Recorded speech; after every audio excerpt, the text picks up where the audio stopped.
Next on ABC7's Good Morning El Paso Weekend, the suspect in an El Paso bank robbery still on the loose this morning as federal authorities step in to take over the investigation.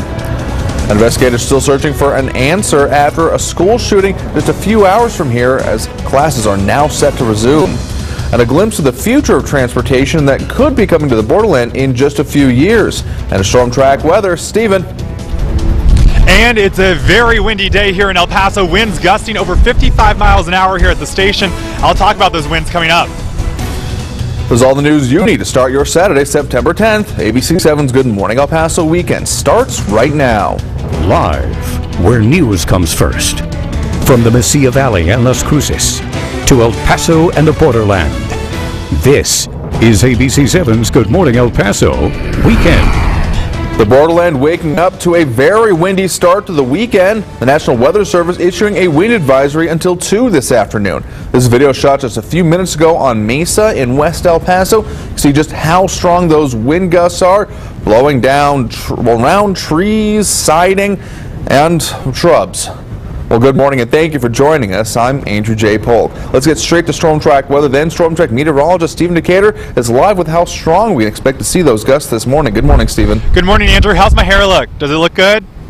It's a little windy out here on the rooftop. You can see the trees blowing behind me here. It is howling out here. And earlier this morning, we recorded a 55-mile-an-hour gust here at the station. And these winds are going to be high all day long. That's why that wind advisory is in effect. I got my wide stance going here. The wind is really blowing you around as you head out the door. And there's some dust in the air, so keep that in mind. Cover your eyes as you head out. Now, if we can pull up that computer graphic of those wind gusts, here's a look at wind gusts all around the city of El Paso this morning. Again, a 55-mile-an-hour gust here at the station.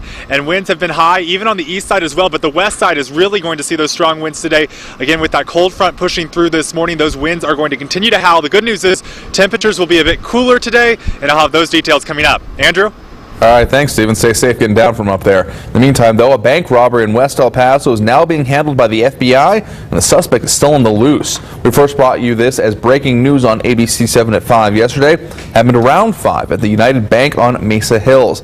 That's near Moorhead Middle School. A helicopter circled above while police investigated. El Paso police later tweeted that this case is being handled by the FBI. We'll continue to update you as more information comes in, putting that on air and online at KVIA.com. And police are still searching for the person who shot and killed a woman at a northeast El Paso home. Officers responded to the 8600 block of Guadalupe Drive yesterday morning just after 2. That's when they arrived. They found a 27-year-old woman dead with several gunshot wounds to her body. Police say children were also in the home when the shooting happened.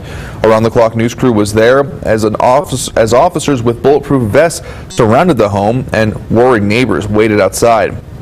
It's unclear how many kids were in the home and if the woman was their mother. As for the suspects, police did not have a description. If you have any information, you're asked to call the El Paso Police Department at the number there on your screen, 832-4400, or to remain anonymous, you can call Crime Stoppers at this number, 566-8477.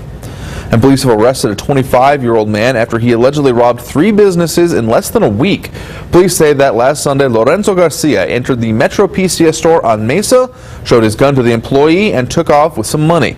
2 days later, police say Garcia did the same thing, but this time with a knife at the Metro PCS on North Desert. Last Friday morning, Garcia allegedly then robbed the Wing Daddy's restaurant on Lee Trevino. Police arrested him on Wednesday. Police say his mugshot will be released as soon as the investigation wraps up. And investigators are still searching for a possible motive as to why a 14-year-old girl shot a classmate she didn't even know. That happened Thursday morning in Alpine, Texas, about 200 miles southeast of El Paso. The sheriff's office there says a 14-year-old girl who shot another girl then took her own life. ABC7 was on the scene just a few hours later as police cars and caution tape surrounded the high school. Officials say the victim of the shooting is recovering from non-life-threatening injuries at a local hospital. Classes resume Monday morning for the 3 Alpine schools. The classes were canceled yesterday because of the shooting. The superintendent there says counselors and clergy will be available when students return to campus. A community forum for parents and residents has been scheduled for tomorrow afternoon at the Alpine Civic Center.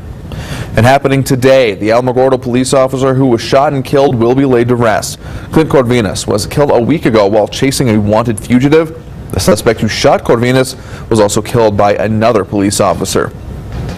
Services will be held this morning at the 10 at the Taze Center on the 2400 block of Scenic Drive in Alamogordo. A former Customs and Border Protection officer receives a sentence of more than 7 years in prison as well.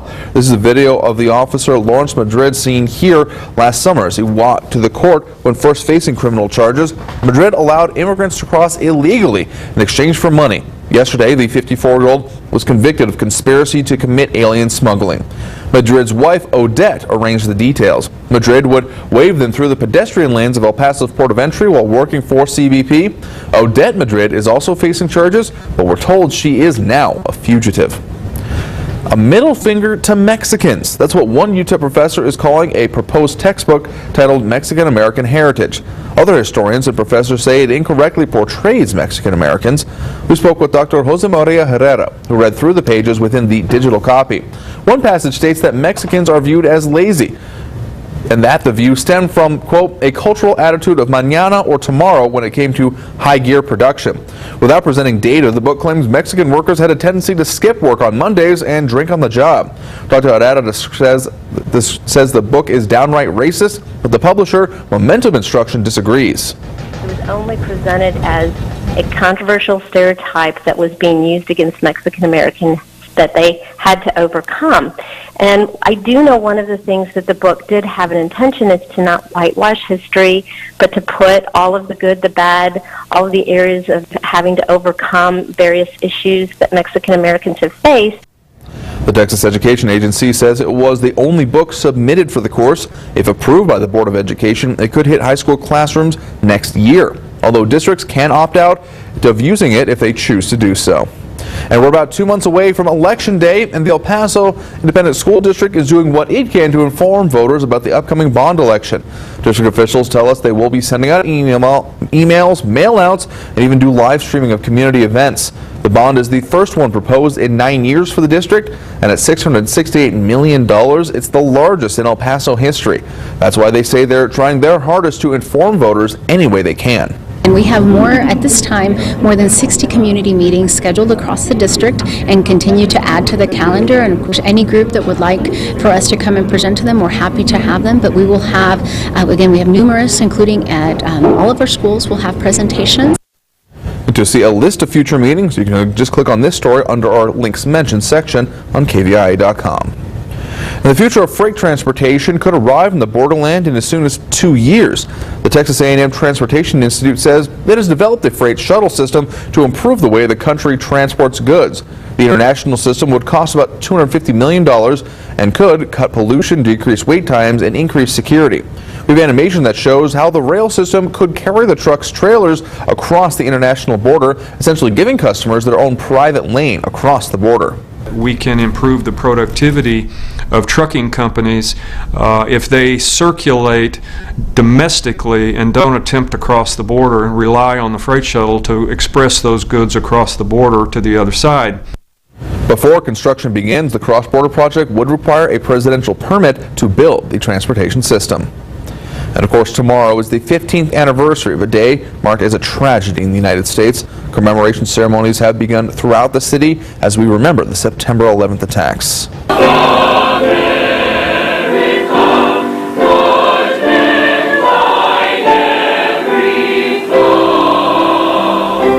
Our crew stopped by the Centennial Plaza at UTEP for this ceremony as the UTEP Concert Chorale sang. The event paid tribute to the American flag and to the nearly 3,000 people who died.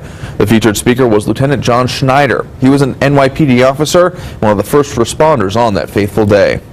And from college students to students who weren't even born, Lundy Elementary School in West El Paso wants the younger generation to learn about the lives lost during the 9/11 terrorist attacks. It's a tragedy the organizers and the Parent-Teacher Association want students to know more about.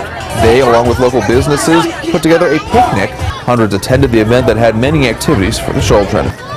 And students throughout the Socorro School District also paid tribute to the victims of the attacks. Rallies were held at different schools, and students showed their patriotism by holding flags and singing patriotic songs. We have a slideshow of all the events that went on right now on our website, KVIA.com. The owner of a San Antonio mattress store has closed up shop after making a tasteless ad promoting a 9/11 sale. Store-wide sale all day long! The online ad for Miracle Mattresses features a woman screaming as 2 towers of mattresses topple. Almost immediately and very predictably, there was a backlash and outrage over it. In a statement posted on social media, owner Mike Bonanno said the store will, quote, will be closed indefinitely, end quote. The other owner later admitted the ad was a stupid idea, and she hopes that people forgive them for what they did. And the rumor mill has been working overtime in Northeast El Paso. Word is a popular retailer is looking to open a store in a new shopping center. ABC 7's Stephanie Valle got to the bottom of the gossip. The ground has been leveled, the parking lot lighting installed, but construction on the new shopping center in Northeast El Paso hasn't begun. Tell me again, who's coming? That isn't keeping residents from forming their own ideas of who the main tenant will be. Have you heard about this? Yes, I have. Somebody said, I'm only going by what they said, that that's what they were going to put was a Target here. That it was going to come over here to the Northeast by McDonald's over there on McCombs. I've not heard that, but I would like to see it. There are already signs posted proclaiming which shops and restaurants are coming to this property. There's a Carl's Jr. coming soon, also a Taco Bell. But what's not here is a sign saying that Target is coming soon. That's because Target is not opening a new store here. The retailer's spokeswoman told me, quote, there are not plans for a new store at this time in that area, but that Target's real estate team continually looks for new store locations. See, you guys shouldn't have said nothing. They jinxed it. Disappointment for these Northeast shoppers. I wish there was one coming. But it's mixed with the hope that more options are on the horizon. Tell them we need an Olive Garden too, and a Red Lobster at that too. They need to look at what's happening in these stores right now. This is just not, a hit and miss. People, you build it and they will come. Maybe just not right away. Stephanie Valle, ABC 7. The property owner, Mimco Incorporated, told Stephanie Valle it doesn't have a date for groundbreaking, and it is still working on securing an anchor store for that shopping center.